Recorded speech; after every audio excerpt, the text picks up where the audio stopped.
कभी ग्वालियर शहर की जीवनदायिनी रही स्वर्णरेखा नदी के जीर्णोद्धार को लेकर एक बार फिर हाईकोर्ट ने जनहित याचिका पर सुनवाई करते हुए प्रशासनिक अधिकारियों के प्रति अपनी नाराजगी का इजहार किया है। हाईकोर्ट ने सख्त लहजे में अफसरों से कहा कि यदि उन्होंने अपने रवैये में सुधार नहीं किया तो यह पूरा मामला सीबीआई के सुपुर्द कर दिया जाएगा, क्योंकि अधिकारी अमृतकाल यानी अमृत योजना के नाम पर सिर्फ कागजी खानापुनी कर रहे हैं। अधिकारियों से पिछली सुनवाई में भी स्वर्णरेखा के जीर्णोद्धार और कचरा प्रबंधन को लेकर खर्च किए गए पैसे का ब्यौरा मांगा गया था, लेकिन अफसर न्यायालय में आकर कागजात पलट रहे हैं। न्यायमूर्ति रोहित आर्य ने अपर आयुक्त नगर निगम विजय राज के प्रति नाराजगी जाहिर करते हुए कहा कि वे न्यायालय में आए तो पूरी जवाबदारी के साथ आएँ। मामले की अगली सुनवाई सोमवार को लगाते हुए न्यायमूर्ति आर्य ने कहा कि 2014 से लेकर अभी तक स्वर्णरेखा और मास्टर प्लान पर खर्च हुए सरकारी पैसे का ब्यौरा सौंपें। हाईकोर्ट ने पिछली सुनवाई के दौरान भी अधिकारियों को कड़ी फटकार लगाई थी। कोर्ट ने कहा कि वे इस मामले को लेकर बेहद गंभीर हैं, क्योंकि स्वर्णरेखा में करोड़ों रुपये खर्च किए गए हैं। यह जनता के टैक्स का पैसा है। अधिकारियों को यही पता नहीं है कि इस पैसे को कहां और कब किस मद में खर्च किया गया है।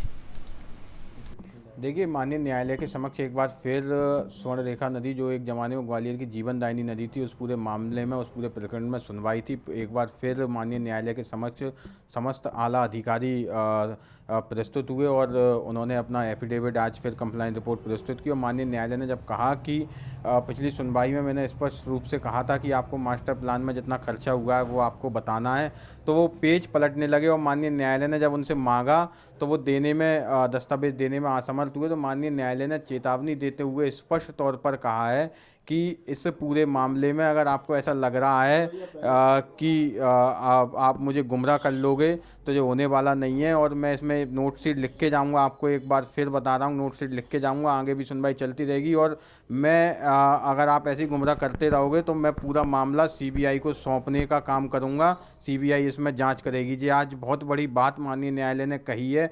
माननीय न्यायालय के समक्ष जिस तरीके से निगम के अधिकारी, वन विभाग के अधिकारी, एजुकेशन के अधिकारी, समस्त विभाग के अधिकारी पूरे काम को गुमराह करने का, पूरे दस्तावेजों को गलत प्रस्तुत करने का काम कर रहे हैं। माननीय न्यायालय ने ये चेतावनी देते हुए कड़े शब्दों में कह दिया है। और एक अगली सुनवाई पर स्पष्ट तौर पर माननीय न्यायालय ने ये कहा है कि जितना खर्चा इस मास्टर प्लान से लेकर 2014 से लेकर अभी तक, और 2004 से जो नदी बनना चालू हुई जब से लेकर अभी तक, जितना इस स्वर्ण रेखा के रिवाइवल पर हुआ है, शासन से आपको जितना पैसा प्राप्त हुआ है, आपने जो स्पेसिफिक जगहों पर खर्च किया है, वो सारा ब्यौरा आप यहाँ प्रस्तुत करें दस्तावेजों के साथ। और सीवर लाइन में, गार्बेज में, ट्रंक लाइन में, इन समस्त चीज़ों में जितना पैसा आपको प्राप्त हुआ है और कितना आपने खर्च किया है, ये पूरा आप प्रस्तुत करने का जहाँ काम करें। सोमवार अगली सुनवाई आने वाले सोमवार को जहाँ होगी।